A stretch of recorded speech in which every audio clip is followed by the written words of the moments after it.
ഇനിയും നമുക്ക് വേണമെന്നുണ്ടെങ്കിൽ ഒരു അഗ്രികൾച്ചർ ബേസ്ഡ് ആയിട്ടുള്ള കാര്യങ്ങൾ ഞാൻ പറയാം. ഇപ്പം BSc അഗ്രികൾച്ചറിൽ 4 സെഗ്മെന്റുകളുണ്ട്. അതിൽ അഗ്രികൾച്ചർ ഉണ്ട് ഒരെണ്ണം, ഫോറസ്ട്രി ഉണ്ട് ഒരെണ്ണം, ഫിഷറീസ് ഉണ്ട്, അതുപോലെ തന്നെ ഡയറി സയൻസും ഉണ്ട്.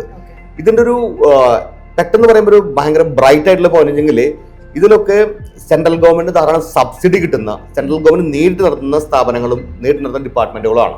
അപ്പോൾ ഇതിലേക്ക് ധാരാളം വേക്കൻസികൾ എപ്പോഴും ഉണ്ടായിരിക്കും. നിങ്ങൾക്ക് ഒരു പക്ഷേ ഇമ്മീഡിയറ്റ് ആയിട്ട് ഗസറ്റഡ് ഓഫീസറായിട്ട് ജോലി ചെയ്യാനാണ് ആഗ്രഹമെങ്കിൽ നിങ്ങൾ പഠിക്കേണ്ട കോഴ്സുകൾ 4 കോഴ്സിൽ പഠിക്കേണ്ടത്. പഠിക്കുമ്പോൾ ശ്രദ്ധിക്കേണ്ട ഒരു കാര്യം വെച്ചെങ്കിൽ ഈ നമ്മളുടെ സെൻട്രൽ ഗവൺമെന്റ് അപ്രൂവ്ഡ് ആയിട്ടുള്ള ICAI പോലത്തെ അപ്രൂവ്ഡ് ആയിട്ടുള്ള കോളേജുകളിൽ മാത്രം പഠിക്കാനായിട്ട് ശ്രമിക്കുക. കാരണം നിങ്ങൾക്ക് സെൻട്രൽ ഗവൺമെന്റ് ജോലി കിട്ടുന്നുണ്ടെങ്കിൽ സെൻട്രൽ ഗവൺമെന്റ് അപ്രൂവ്ഡ് ആയിട്ട് കോളേജിൽ പഠിച്ചാൽ മാത്രമേ നിങ്ങൾക്ക് കിട്ടുള്ളൂ. നമ്മുടെ കേരളത്തിലും തമിഴ്നാട്ടിലും കർണാടകയിലും പല കോളേജുകളുണ്ട്.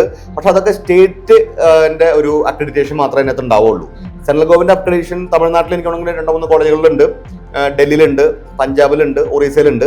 ഇവിടെയൊക്കെ നമുക്ക് ഈ പറഞ്ഞ പോലെ പഠിക്കുമ്പോൾ ജോലികൾ കിട്ടും. പക്ഷെ ശ്രദ്ധിക്കുക, ജോലികൾ പക്ഷേ കേരളത്തിനകത്തായിരിക്കും കിട്ടുന്നുണ്ടായിരിക്കാം. സെൻട്രൽ ഗവൺമെന്റിന്റെ വേക്കൻസികൾ വരുന്ന എവിടെയൊക്കെയാണോ, ചിലപ്പോൾ പക്ഷേ ലക്ഷദ്വീപിലായിരിക്കാം, അല്ലെങ്കിൽ ആൻഡമാനിലായിരിക്കാം, അങ്ങനത്തെ കുറച്ച് സ്ഥലങ്ങളിലേക്ക് ജോലി. പക്ഷേ സെൻട്രൽ ഗവൺമെന്റ് ജോലിയാണ്. നിങ്ങൾക്ക് ഒരു പക്ഷേ 30,000-40,000 ഒക്കെ സ്റ്റാർട്ടിംഗ് സാലറിയിൽ കിട്ടും.